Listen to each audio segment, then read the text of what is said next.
வறுத்துக்கிட்டேன். உங்களுக்கு முத்தல் தேங்காவாக இருந்தால் வறுக்கணும்னு அவசியம் இல்லை. அந்த நெய் போட்ட வாணலிலே போட்டுட்டு இறக்கிடலாம்.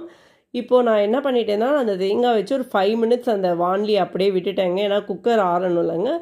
அப்புறமா குக்கர் ஆறிடுச்சு. ஆறின உடனே திருப்பியும் வாணலி போட்டு ஒரு 2 ஸ்பூன் நெய் போட்டு இந்த களி வெந்து வந்திருந்தது அந்த குக்கர்லேருந்து. அதுலேருந்து எடுத்து அப்படியே வாணலிக்கு ட்ரான்ஸ்ஃபர் பண்ணேங்க. அப்புறமா இந்த முந்திரி பருப்பு அந்த தேங்காய் வறுத்து வச்சுருந்தோம் இல்லைங்க, அதை போட்டுட்டேன். தென் பின்னாடியே ஏலக்காய் பொடி இருந்ததுங்க வீட்டில், அதையும் போட்டேன். யூஷுவலாக ஏலக்காய் பொடி போடும்போது நீங்கள் கொஞ்சம் நெய் போடுங்க மேலே. அப்போ தான் அந்த ஏலக்காய் பொடியோட ஸ்மெல் கரெக்டாக உங்களுக்கு எல்லா பக்கமும் நல்லா ஸ்ப்ரெட் ஆகும். ஸோ அதுக்கு மேலே கொஞ்சம் நெய் போட்டுட்டு நல்லா மிக்ஸ் பண்ணுங்கள்.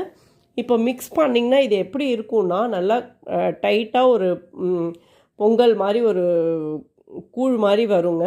பட் ஆனால்